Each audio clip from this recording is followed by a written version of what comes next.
Happy Diwali to all the viewers. Hi viewers, welcome back to my channel. Good morning गासिखौबो आं नोंसोर viewers-फोरनिसिम दिनै बेरे फुंजानि हनै फुं जाबाय मोनसे गोदान vlog लानानै फैलायबाय बेनो जाहैदों आङो खाजा बानायनो नागिरदों आसा खालामो viewers-फोरा मोजां मोनगोन होननानै आरो मोजां मोनोबा लाइक खालामनानै हो आरो चेनेलखौ साबस्क्राइब खालामनानै हो जायफ्रा साबस्क्राइब खालामाखै दानिया होमबा आङो संसै थुदो खाजा बानायसै आरो खाजा बानायनायाव मा नांगौ बेखौ आङो लाखाजोबबाय दानिया आङो स्टार्ट खालामसै फार्स्टआवनो आं होगोन बेयाव मैदा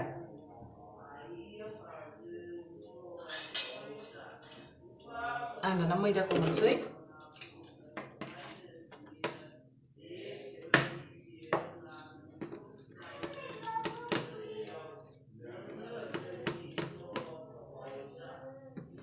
मोनसे होबावनोसै आङो जोंनो बेसेबां नांगौ एसेबां लाबाय आरो आङो ओमफ्राय आङो होगोन दा संख्रि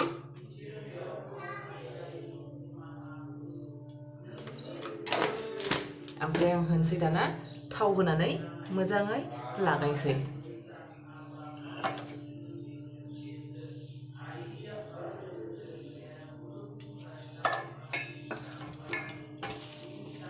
आगोल बेखौ ओरैनो थावजोंनो मोजाङै लागायग्रोनोसै आङो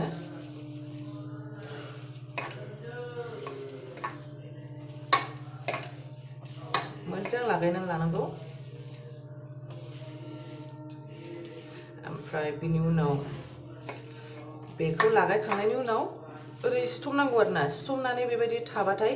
जाबाय नै बेबायदि जाबायना गावस्रायाखै होनबाथाय जाबाय आरोना आंनि नानाया थावजों नानाया जाबाय आरो दानिया होमबा आङो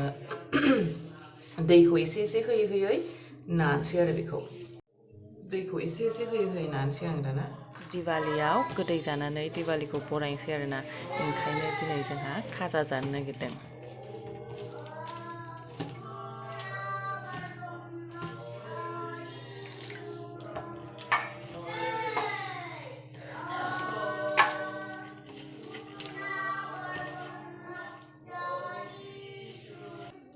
आंना जाबाय नै नानाया दा बेखौ आङो साइडआव दोनथ'नोसै दसे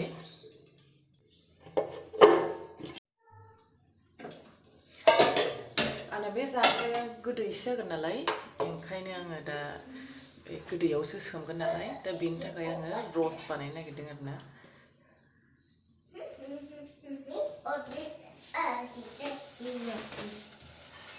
सिनि होनसै आङो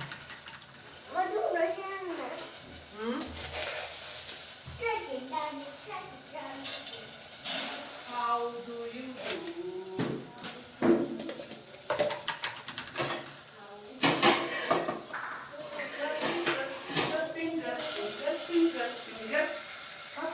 दाना दै हरसै आं बेयाव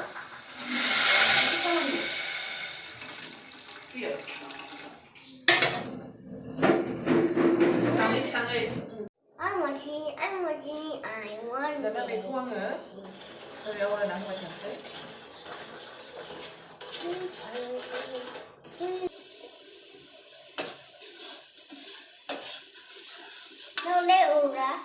अरा जोंगासिनो दं ओंखायनोथ' गोदौदों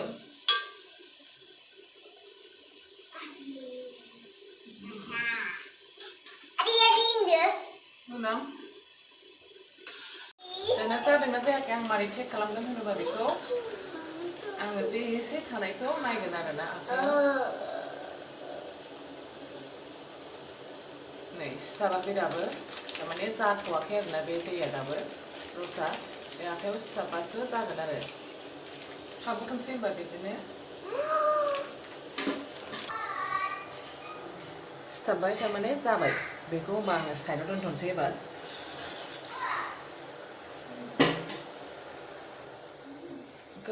आंना नै आटाया जाबाय दाना बेखौ आङो नानानै लानोसै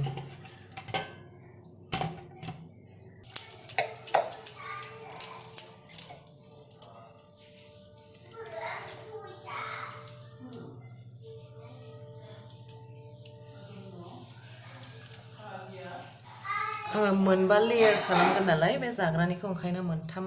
नानानै लानोसै आङो सरि मोनबा लेयार बिसोरो मोनबा नागोन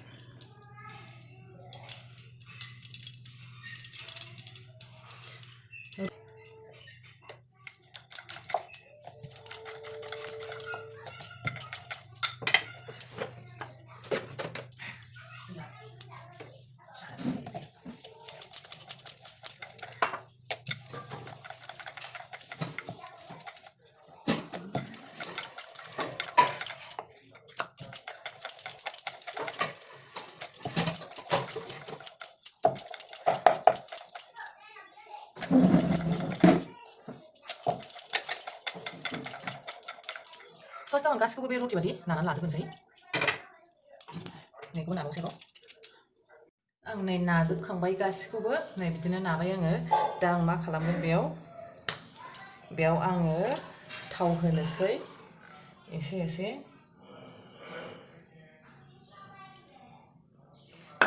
बांद्रायबाय बेयो होनानै नैबे मोनसेखौ बेयाव होनोसै आरो बिदिनो लागायलांसै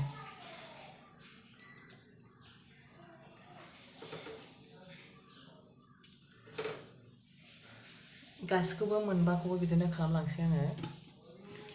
बेयाव जाबलांजोबसै एसे फिसा फिसा जादोंहाय उननिया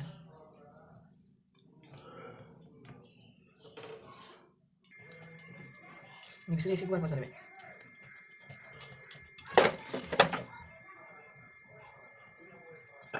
थाव एसे होबाय आङो ओमफ्राय बे मैदाखौ होनसै सायाव एबार लास्ट मोनबा जाबाय आङो बेयाव मोनबा जाबाय दानिया आं मा खालामगोन नैबे लास्टनिखौ हाखाना दोनसै बेजों समान जानाय नैबे गोजौनिजों समान जानायनि बेखौ आङो हाखाना दोनसै एक्सट्राखौ नै मोनसेया गुवारथार जादोंमोन ना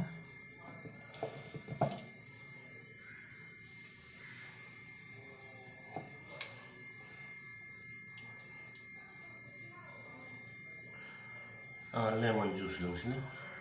लोंदोंहनै बेयाव दं नोंना उदैया गिदिर जाथारबाय आंना एसे फिसा जाथोंसै जाबाय आंना नै गासिखौबो समान खालामबाय आङो दा आं बेखौ मा खालामगोन एसे नानोसै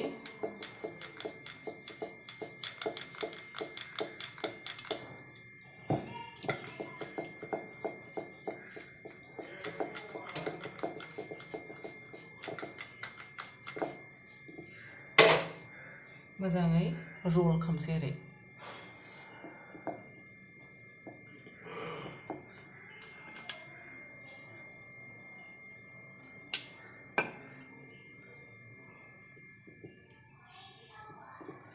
थावखौ फुनबाय आङो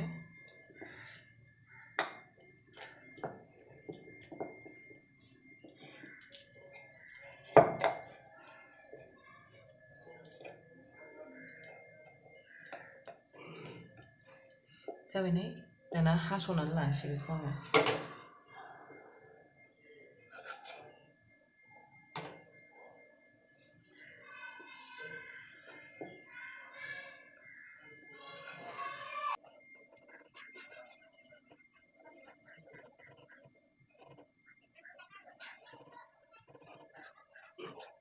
गासिबो ओरै हानानै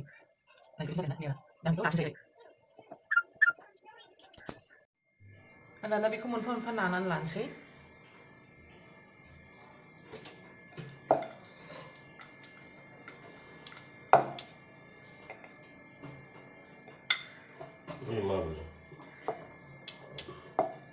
सुगार सिराप नांगौ नै बिदि फिसा फिसा नानानै लाबाय आङो गासिखौबो बिदिनो नानानै लाफिनजोबसै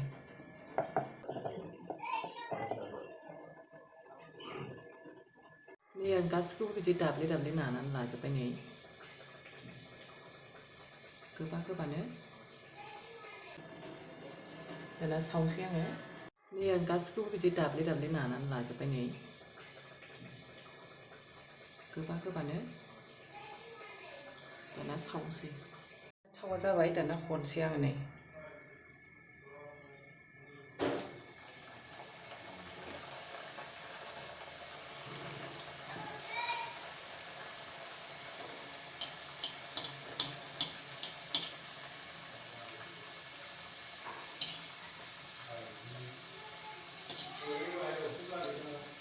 बेखौ गोजा जाजासे जारौ जाजासे एवसै आरो फारनैथिंबो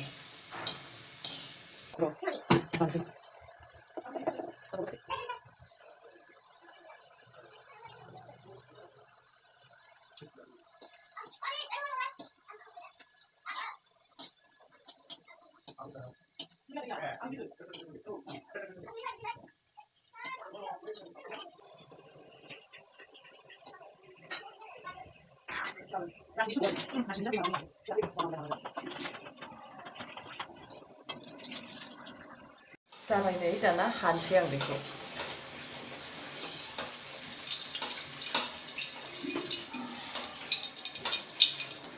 जाबाय आंना नै मोनबाय दाना बेखौ आं मा खालामगोन दहायनि सिनिनि बे आङो माबा बानायदोंमोन ना रस बेयाव आङो बेखौ सोमसै आरो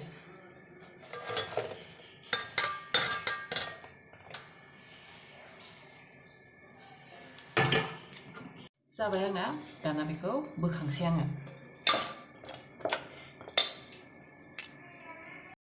भिउवार्सफ्रा माबायदि मोनखो आंनि दिनैनि खाजा बानायनायखौ आसा खालामो मोजां मोनगोन होननानै आरो मोजां मोनोबा लाइक खालामनानै आरो चेनेलखौ साबस्क्राइब खालामनो दाबाव दानिया जानोसै नायदों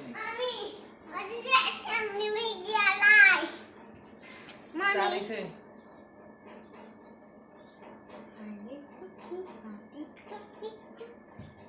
जादों गोथाव जादों फैदा फैदा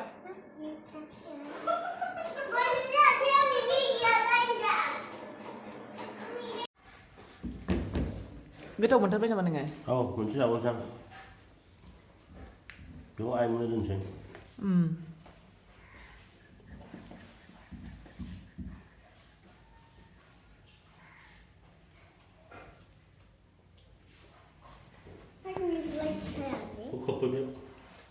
बाबायालाय मा जादों? आं मेगि जादों थोस गावना खालि मेगिल' गोथाव जेबो गैया बेना प्लेन मेगि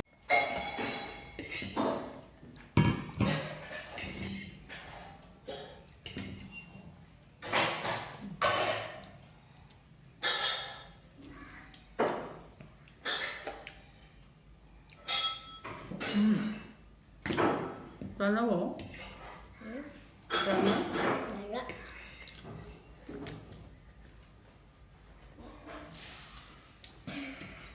थावदोंना थावाखै?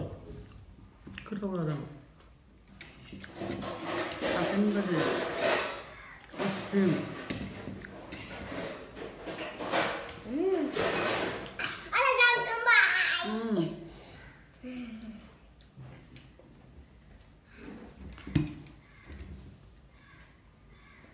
नों जाखांबाय?